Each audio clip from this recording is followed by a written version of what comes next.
Hello, this is KG, and today I'm going to do a review of the Dash Rapid Cold Brew Coffee Maker. This is what comes in the box: the unit itself, a hopper, and a carafe. So the unit itself has some suction feet at the bottom to keep it in place when you're inserting the carafe in it, as you'll see later on. And the carafe has a carafe lid that has a notch that aligns with the handle, so it only fits in one way. And it has a water marking here, a maximum of 40 ounces of water. And then we have the hopper. You unscrew it, there's a filter mesh basket, which is where the grounds go. And the basket actually has a little piece of rubber here that forms a nice seal when you push it into the hopper. That's what creates the pressure in the coffee bed, as you'll see later on. Open this up a little bit, sorry about that. So you have, this is where the grounds go. There is it's hard to see here, but there's a max setting here, marked here, which is basically the maximum amount of grounds that you can put in here. They suggest not to go over this. And all we need to do is just plug this in. It's a power adapter. I think it's 6 feet long wire, so you can pretty much place it anywhere on your counter. We'll plug this in and we'll get started. So let's get started. This is the coffee I'm going to use. It's a Ethiopian light roast coffee. I'm going to measure that here.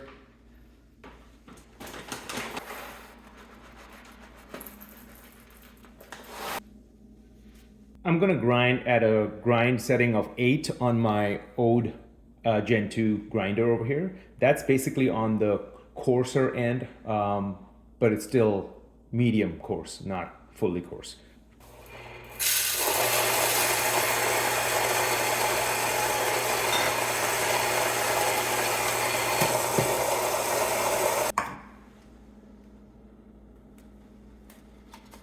Let's put this in the hopper.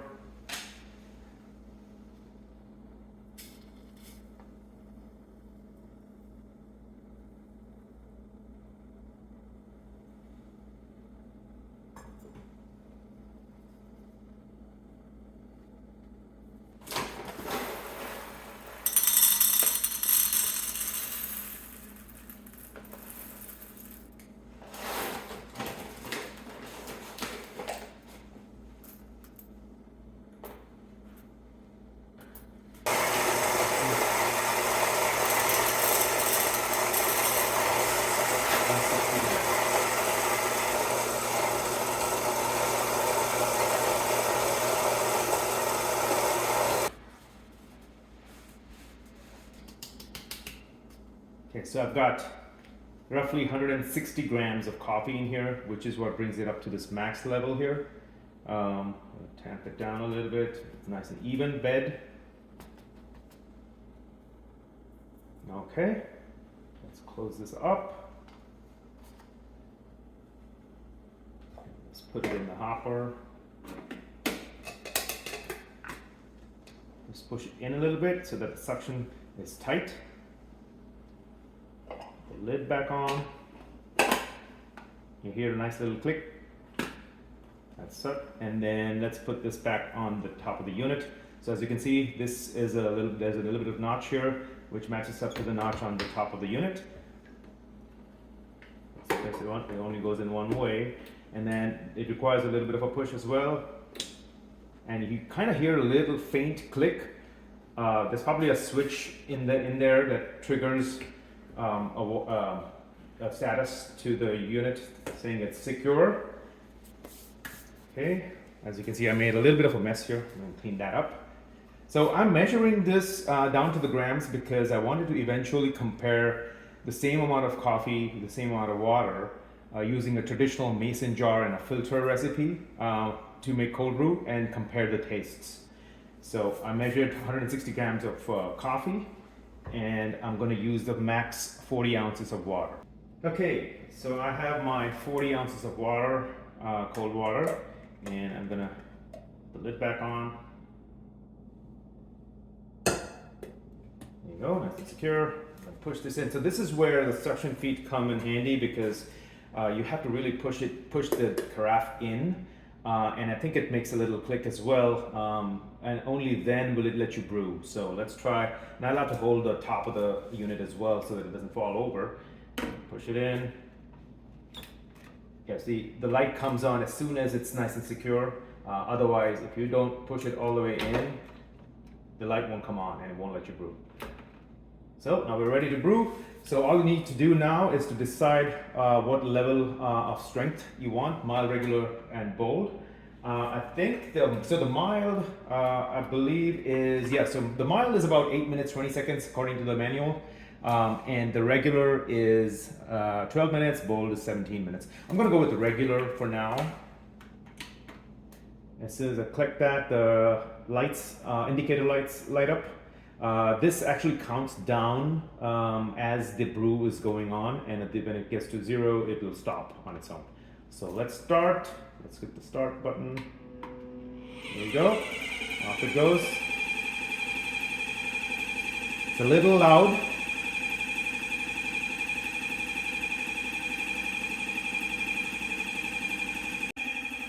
So now that it's going, it's actually sucked water from the carafe up into the hopper and the coffee bed.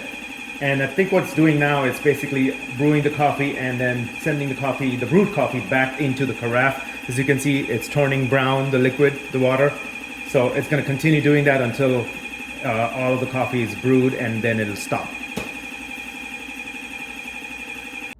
And there it is. It's done right at around 12 minutes, which is what it said it would take. So now let's take a taste of this coffee. Let's take this out. Oops. So we got about just under 35 ounces. So we lost a little bit of water to probably in the hopper. Not everything was extracted. So let's take a little taste of this. Actually, let me add some ice.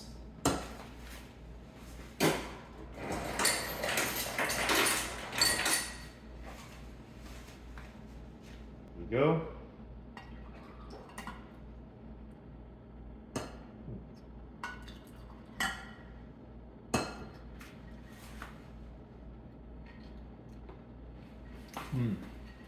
My personal preference is to just dilute this with either water or ice, or both ice and milk. It still has a little bit of a bitter taste since it's a concentrate. Okay, let's add a little bit of coffee and then a little bit of milk.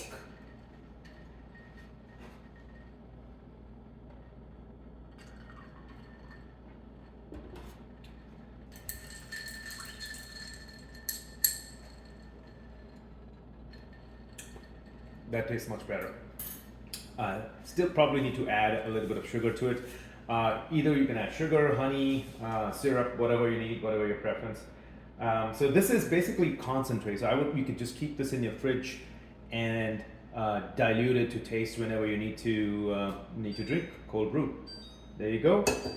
Now let's take a look at the hopper. See how much liquid is still in there. I would suggest using a plate underneath this because there might be some water that leaks out. So let's take this off. Open the lid. There's a little bit of water here. Put this up. So yeah, there's a little bit of coffee water in here. Open the filter mesh. This is what the coffee bed looks like. Wet coffee grounds.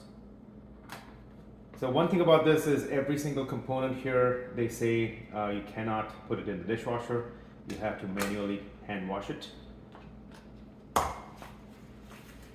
So there you have it, cold brew, just ready to drink right away, thanks to the cold water used and in 12 minutes. So all in all, for a $150 price tag, is it worth it? It does brew some tasty cold brew coffee. Let's compare with the not so fancy or traditional way of making cold brew using a mason jar and a strainer or filter. So the pros of this method compared to the mason jar method The best one has to be the time taken. At the regular setting, it took just about 12 minutes.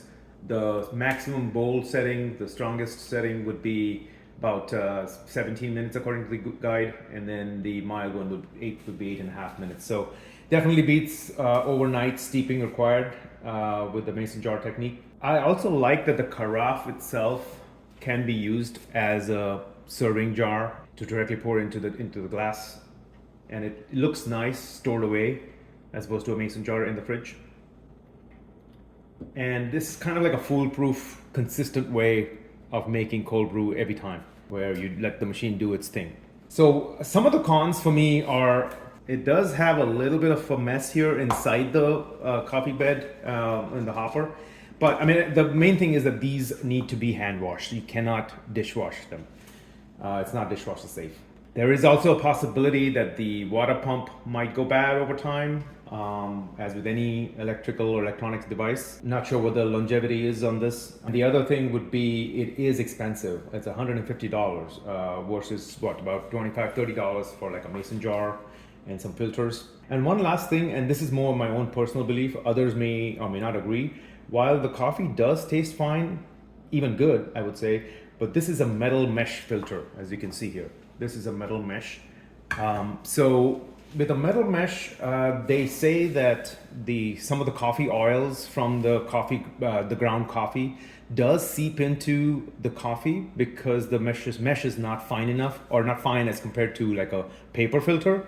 So those oils potentially could raise your LDL, which is your bad cholesterol, and hence raise your overall cholesterol. So filter paper does a much better job at filtering out these oils.